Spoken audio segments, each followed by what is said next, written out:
کن خو همدقه دی څوک خو مسلمانولی نه شو زموږ استاد محترم دی هغه وایي مولانا ذاکر الله صاحب ته ملګری زموږ استاد دی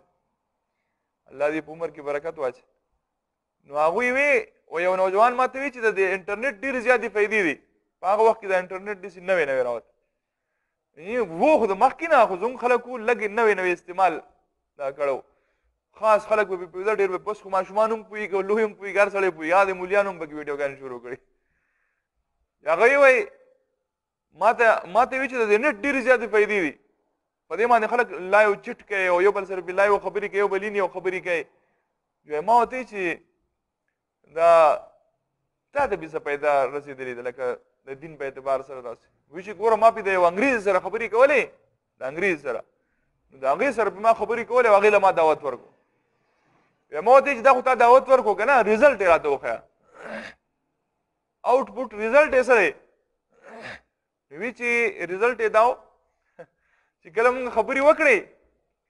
نو په خبرو کې زما نه هغه جینۍ تپوس وکړو ما ورته اسلام دعوت ورکړو چې اسلام قبول کړه نو هغې ما ته وی چې لکه په دلیل باندې ما بوځه خوا په زور نه دلیل لا کوه او ما دا کوه دواړه به خبرې کوو ما ټیک ده ما سره اولنۍ خبر دا وکړې چې دا راته ووایه ستاسو په دې مذهب کې شپږ کلمې دي نو ته پکې ما ته دا پنځمه کلمه ووایه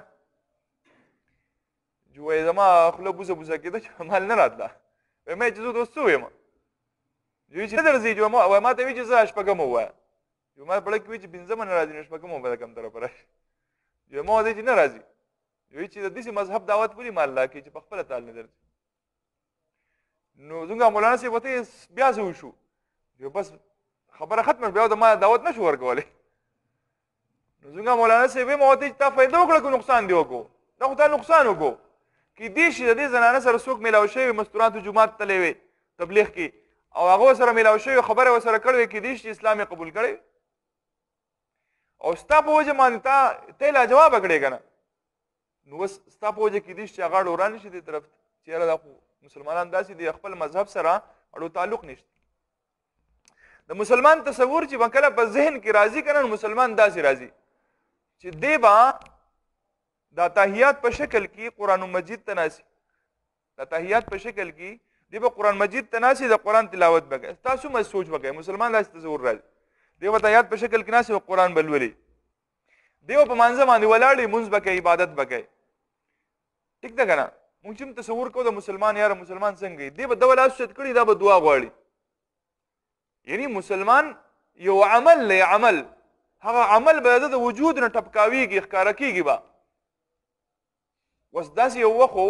چې خلک به قرآن ته کېناسته په تحیات په شکل بناسو او حضرت عمر رضی الله تعالی عنہ راوي دی هغه فرمایي حدیث جبریل دی چې نبی علیہ الصلوۃ والسلام مسجد نبوي کې تشریف فرما دی موږ وکته یو سړی مسجد ته راغی یو سړی مسجد ته راغی د هغه انتهایی سپین لباس دی پاک لباس دی د دوړو اثر پې نشته یختې مې انتهایی تور دی ښایسته بالکل پاک دی د دوړو اثر پې نشته او دغه سړی راغی او د نبی علیه الصلوۃ والسلام مخامخ کېناستو د تحیات په شکل کې د نبی علیه الصلوۃ والسلام سره د خپل زنګونان په وس کړه نږدې کړه او دغه سړي د نبی علیه الصلوۃ والسلام نه تپوسونه شروع کړه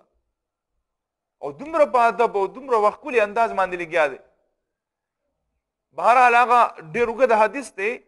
لیکن کله چې عمر رضی الله تعالی عنہ فرمایي چې دغه نوجوان لاړو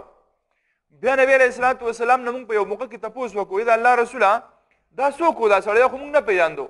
نو نبی علیه الصلوۃ والسلام فرمایل چې دا جبرائیل امین علیه الصلوۃ والسلام د دې دپاره راغلی و چې تاسو ته ادب وښیي احترام وښیي تاسو ته ستاسو دین وښیي نو طریقه به دا وه چې خلک به د تحیات په شکل باندې ناسو او قرآن مجید به ورته مخې ته پروت